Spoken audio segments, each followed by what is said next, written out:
Hello viewers, welcome back to my channel. இன்னைக்கு மாலைபட்ச பலகாரம் என்னன்னு பார்க்கலாமா? இன்னைக்கு மாலைபட்ச பலகாரத்துக்கு பச்சரிசி சேவை அதான் பண்ண போறேன். ரொம்பவே சாஃப்ட்டா இருக்கும். சேவை பண்ணறதுக்கு 2 டம்ளர் அரிசி மாவை வெத்து வாணலியில சேர்த்து இது கடையில வாங்கின பாக்கெட் மாவு தான். கொஞ்சமா கை பொறுக்குற சூடு வர வரைக்கும் வறுத்து எடுத்துக்கலாம்.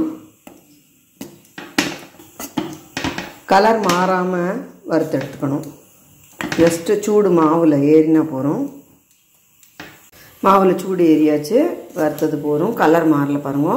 இத வேற பாத்திரத்துக்கு ட்ரான்ஸ்ஃபர் பண்ணி இதுக்கு 2 டம்ளர் மாவுக்கு 2.25 டம்ளர் தண்ணியை நல்லா வெட்டி திளைக்க வச்சு கொதிக்க வச்சு மாவு பிசைஞ்சுக்கலாம். மாவு வேற பாத்திரத்துக்கு ட்ரான்ஸ்ஃபர் பண்ணி இது 3/4 டீஸ்பூன் உப்பு சேர்த்துக்கிறேன்.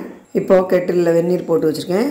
இதை இதில் சேர்த்து மிக்ஸ் பண்ணிக்கலாம். மொத்தமாக விடலை, கொஞ்சம் கொஞ்சமாக விட்டு தான் பிசைஞ்சுட்டுருக்கேன். சம்டைம்ஸு கொஞ்சம் தண்ணி மிச்சம் இருக்கும், அதனால் கொஞ்சம் கொஞ்சமாக விட்டுக்கிறேன். ஒவ்வொரு அரிசி மாவும் நிறைய தண்ணி ஏற்கும், ஒவ்வொரு அரிசி மாவும் நிறைய தண்ணி ஏற்காது. இப்போ இது ஃபுல் தண்ணி விட்டாச்சு, கரெக்டாக இருக்குது. இதை கொஞ்சம் சூடு ஆறின உடனே கையால் இழுத்து பிசைஞ்சிட்டு புழிய வேண்டியதான். இட்லி தட்டில் க்ரீஸ் பண்ணி வச்சுருக்கேன். இந்த மாதிரி ஓமப்படி உழக்கில் இந்த பிசைஞ்சு வச்சுருக்கிற மாவை ஃபில்லை பண்ணி இந்த இட்லி தட்டில் இந்த மாதிரி புழிஞ்சிக்கலாம். இந்த மாதிரி புழிஞ்சாச்சு. குக்கரில் தண்ணி கொதிக்க வச்சுருக்கேன். இதில் ஒரு ஸ்டாண்டு போட்டுட்டு இந்த சேவையாக புழிஞ்சு வச்சுக்கிற இட்லி தட்டை 1 by 1 மேலே மேலே அடுக்கி மூடி போட்டு மூடி வெயிட் போடாமல் ஆவியில் ஒரு 10 நிமிஷம் வேக விட்டு எடுத்துக்கலாம். 10 நிமிஷம் ஆயாச்சு. இப்போ திறந்து பார்க்கலாம். சேவை ஜோராக வெந்துடுத்து. இதை வெளியில் எடுத்து சூடாறினது உதுத்துக்கலாம். சூடாறி எடுத்துட்டேன். இதை உதுத்துட்டு தேங்காய் சேவையாக கலந்துக்கலாம். உதுத்தாச்சு.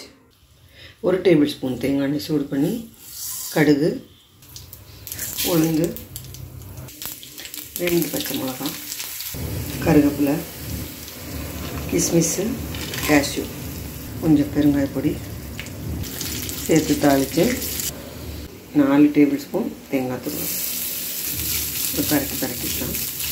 தேவையான உப்பு சேர்த்து கலந்து விட்டுட்டு உதுத்து வச்ச சேவையை சேர்த்துடலாம். நல்லா மிக்ஸ் பண்ணி எடுத்தால் ரொம்ப ரொம்ப சூப்பரான சாஃப்டான தேங்காய் சேவை ரெடி. அதுவும் ரொம்பவே ஈஸியான மெத்தடில் பச்சரிசி மாவில். இன்றைக்கி மாலைபட்ச பலகாரத்துக்கு பச்சரிசி சேவை, பிளெயின் சேவை, அதுக்கு தொட்டுக்கிறதுக்கு இந்த பருப்பு உண்டை மோர் குழம்பையும் வச்சுக்கலாம். அது கூடவே தேங்காய் சேவை, அப்பளம், வடை, இதெல்லாம் தான் இன்றைக்கி மாலைபட்ச பலகாரம். நல்ல சாஃப்டாகவே இருக்கும் இந்த பச்சரிசி சேவை. இந்த மாதிரி வறுத்துட்டு கொதிக்க கொதிக்க வெந்நீர் விட்டு பிசைஞ்சு புழிஞ்சு ஆவியில் வச்சு எடுத்தால் போதும். ரொம்ப ரொம்ப ஈஸியான பச்சரிசி சேவை கிடச்சிடும். மோர் குழம்பு கொஞ்சம் குவான்டிட்டி ஜாஸ்தி பண்ணி வச்சுருந்தா இந்த சேவைக்கும் தொட்டுருந்தே சாப்பிட்லாம். தேங்காய் சேவைக்கு இது பதிலாக எலுமிச்சம்பழம் சேவை பண்ணலாம், வெஜிடபிள்ஸ் சேவை பண்ணலாம், எது வேணால் பண்ணிக்கலாம். அதெல்லாம் அவங்கவுங்க விருப்பம். வியூவர்ஸ் கண்டிப்பாக செஞ்சு பார்த்துட்டு உங்கள் ஃபீட்பேக்லாம் போஸ்ட் பண்ணுவோம். இந்த வீடியோ எல்லாருக்கும் யூஸ்ஃபுல்லாக இருக்கும்னு நினைக்கிறேன். லைக் பண்ணுங்கள், ஷேர் பண்ணுங்கள், சப்ஸ்கிரைப் பண்ணுவோம். தேங்க்யூ ஃபார் வாட்சிங்.